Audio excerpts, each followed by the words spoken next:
بسم اللہ الرحمن الرحیم۔ دوستو، ایک مرتبہ ایک حاجت مند سید زادہ حضرت نظام الدین اولیاء رحمۃ اللہ علیہ کی خدمت میں حاضر ہوا اور جستے سوال دراز کیا۔ حضرت نے فرمایا، آج تو کچھ نہیں، کل بندوبست کیا جائے گا۔ دوسرے روز بھی کوئی بندوبست نہ ہو سکا، چنانچہ حضرت نے اپنی نالین مبارک اس حاجت مند سید زادے کو دے دیے۔ وہ سید زادہ جوتے لے کر چل پڑا اور سوچنے لگا کہ ان پرانے بوسیدہ جوتوں کا کیا کروں گا، لیکن اتفاق یہ ہوا کہ سلطان محمد تغلق کسی جنگی مہم سے واپس آ رہے تھے اور حضرت امیر خسرو، جو حضرت نظام الدین اولیاء رحمۃ اللہ علیہ کے خلیفہ بھی تھے، سلطان کے ساتھ تھے، اور جو کہ آپ ایک قابل قدر شاعر تھے، اس لیے سلطان کے دربار میں اہمیت کے حامل تھے۔ آپ نے سلطان کی شان میں قصیدہ کہا تو سلطان نے خوش ہو کر آپ کو 7 لاکھ چیتل سے نوازا۔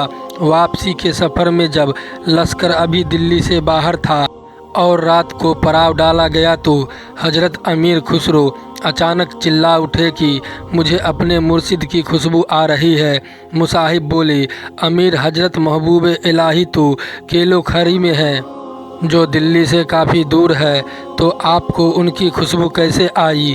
مگر امیر خسرو بے قرار ہو کر باہر نکل پڑے اور خوشبو کا تعقیب کرتے کرتے ایک سرائے تک جا پہنچے، جہاں ایک کمرے میں ایک شخص اپنے سر کے نیچے کچھ رکھ کر سویا ہوا تھا اور خوشبو وہیں سے آ رہی تھی۔ آپ نے اس کو جگایا اور پوچھا، تم حضرت نظام الدین اولیاء رحمۃ اللہ علیہ کی خانقاہ سے آ رہے ہو کیا؟ تو وہ آنکھیں ملتا ہوا بولا، ہاں۔ آپ نے پوچھا، کیسے ہے میرے مرشد؟ وہ شخص بولا، وہ تو ٹھیک ہے، اور میں ان کے پاس مدد کے لیے گیا ہوا تھا، مگر اور کچھ تو نہیں دیا۔ ہاں، اپنے پرانے بوسیدہ جوتے ضرور دیے ہیں۔ یہ سنتے ہی امیر خسرو کی حالت غیر ہو گئی اور کہنے لگے، کہاں ہے میرے مرشد کے نالین؟ تو اس نے ایک کپڑا کھول کر دکھائے۔ آپ نے ان کو پکڑا اور چوم کر اپنی آنکھوں سے لگائے اور کہنے لگے، کیا تو ان کو بیچے گا؟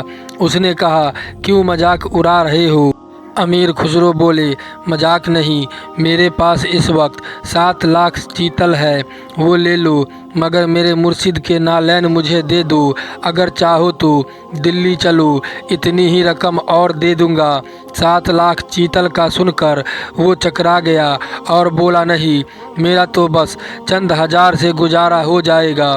مگر امیر خسرو نے زبردستی اس کو 7 لاکھ چیتل دے دیے اور ساتھ ہی سپاہی اور تحریر دے دی تاکہ کوئی اس پر شک نہ کرے۔ آپ نے وہ نالین مبارک مرشد حقانی کی خدمت میں پیش کیے۔ انہوں نے فرمایا، خسرو، تم نے بہت سستا سودا خریدا ہے۔ آپ رحمۃ اللہ علیہ نے عرض کیا کہ درویش نے صرف اتنی ہی قیمت طلب کی، ورنہ میں تو قیمت میں اپنا سارا مال تو کیا، شاید جان دینے میں بھی دریغ نہ کرتا۔ یہ مرشد حقانی سے والہانہ عقیدت و محبت کا اظہار تھا۔ حضرت سلطان الاولیاء نے آپ کے لیے ہی فرمایا تھا کہ اگر حکم شرع مانے نہ ہوتا تو میں اپنے بعد وصیت کر دیتا کہ مجھے اور خسرو رحمۃ اللہ علیہ کو ایک قبر میں ہی دفن کیا جائے۔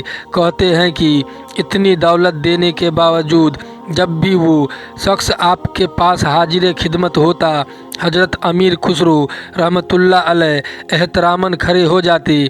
انہی ایام میں آپ رحمۃ اللہ علیہ کی والدہ ماجدہ کا انتقال ہو چکا تھا۔ انہی کی خاطر آپ رحمۃ اللہ علیہ اودھ کا محل چھوڑ کر چلے آئے تھے۔ یہ صدمہ ناقابل تلافی تھا۔ حضرت نظام الدین اولیاء رحمۃ اللہ علیہ نے آپ کی ڈھارس بندھائی اور فرمایا کہ ہر شخص کو ایسا ہی صدمہ برداشت کرنا پڑتا ہے اور ہر انسان کو ایک دن وادی فنا سے گزرنا ہے۔ دوستو، امید کرتا ہوں یہ واقعہ آپ کو پسند آیا ہوگا۔ ویڈیو کو لائک کر کے چینل کو سبسکرائب کر دیں۔ خدا حافظ۔